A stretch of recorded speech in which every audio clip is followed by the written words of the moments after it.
Hey, what's good with you guys? Mr. Birdman here, along with that cat Tuck, and welcome to another episode of Burn the Books. Uh, I had to bribe him over here with his little chopstick toy, but I wanted one of them in here because we wanted to celebrate one time because we finally went 3-0 one time.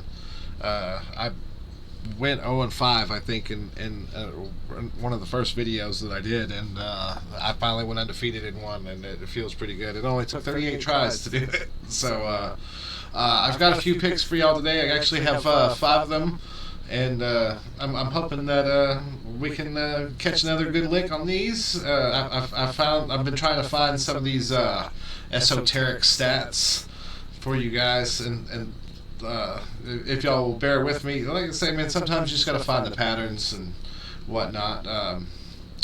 We'll see what happens. The first game I have for you guys is the Minnesota Timberwolves are playing on the road against the Detroit Pistons. The Detroit is an 11.5 point favorite at home. The over/under on it is 221.5. Anthony Edwards is going to be questionable, but he was also questionable in the last game when he played. Mike Muscala and Danilo Gallinari are questionable as well. Monte Morris and Cade Cunningham are out for the Detroit Pistons. Detroit has failed to cover in 4 of the last 5 games as double-digit underdogs. They're 2-3 against the spread in their last 5. Minnesota is 4-1 against the spread over their last 5. I'm going to tell you guys I like the Minnesota Timberwolves in this game, minus the 11.5. The next game I have for you is the Rockets are on the road against the New York Knicks. The Knicks are a 4.5 point favorite. The over/under on this one is 218.5. Josh Hart is questionable and may not play. Jalen Brunson is also questionable. The Knicks have won 7 in a row against the Rockets, including 6 covers. The Rockets are 2-4 on their current road trip, and they're 1-5. They've actually they're 1-5 against the spread, and they've lost 5 in a row against the spread in that series of games. And the Knicks are 3-2 against the spread, and they've been doing all right. I'm gonna tell you guys that I like the Knicks in this one, minus the 4.5. The next one I have for you is the San Antonio Spurs are on the road against the Boston Celtics. The Celtics are a 15-point favorite in this one, and I was kind of flip-flopping around on this one. Zach Collins is out for the Spurs. The Porzingis, Drew Holiday, and Derek White are all questionable. The Celtics are undefeated at home, but and they've covered their last 3 out of 4 double-digit spreads, but they're 2-3 in their last 5 against the spread, and they're 2-3 at home against the spread. Spurs are 4-1 against the spread in their last 5, and they're also 4-1 against the spread in their last 5 as dogs. The Celtics actually did cover a double-digit spread on the road against the Spurs, so they ended up winning that game by 33. But I will tell you that the Spurs are starting to gel. They've played a tough series of games. They ended up losing in this last game against the Hawks, and the Hawks did end up covering. But with all these players being questionable, I'm going to tell you guys to take the Spurs plus the 15. It's a lot of points, and I mean the Celtics can't cover every huge spread. The point spread has already moved 2 points. It opened up at 17.5, depending on where you looked. I'm going to tell you guys to go ahead and take the Spurs now while you can before it moves too much further and some of these guys get ruled out. The next game I have for you is the Charlotte Hornets are on the road. They're playing against the New Orleans Pelicans.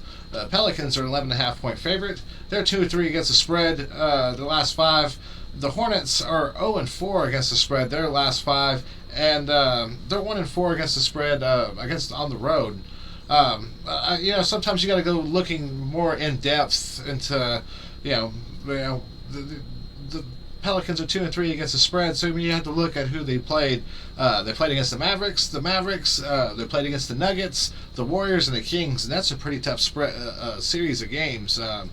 On the Hornets side, Gordon Hayward is out. Frank Ntilikina and Brandon Miller are going to be questionable for the Hornets. The Pelicans don't have anybody on their injury report. I'm going to tell you I like the Pelicans minus the 11.5. And then for the last game for you guys, this one I thought was kind of crazy. The Warriors are playing on the road against the Jazz. And the Warriors and the Jazz did not actually play in the calendar year of 2023. They played all of their games last season in November and December of 2022. And, it's 2024, so, they haven't seen each other in over a year, which is kind of crazy. You don't see that too terribly often. Chris Paul is going to be out for the Warriors, along with Glove Jr. and Moses Moody. The Warriors are 2-3 against the spread in their last 5, but they're 3-2 against the spread on the road in their last 5, as opposed to the Jazz. The Jazz are 5-0 against the spread in their last 5, and they're 4-1 against the spread in the last 5 at home. One interesting thing I did find as well is that the home team has won the last 9 out of 10 in this series, and against the spread they're 7-2-1. I'm going to tell you guys to go ahead and take the Jazz minus the 4 points. I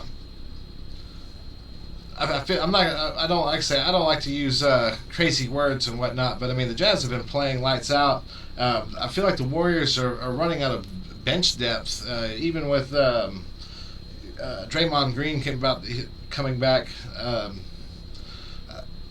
With all those guards out, I just feel like they don't have any depth. And the Jazz, like I said, they've been putting up a lot of points and they've been covering a lot of spreads. So that's my last pick for you for the day. I do appreciate you guys for tuning in.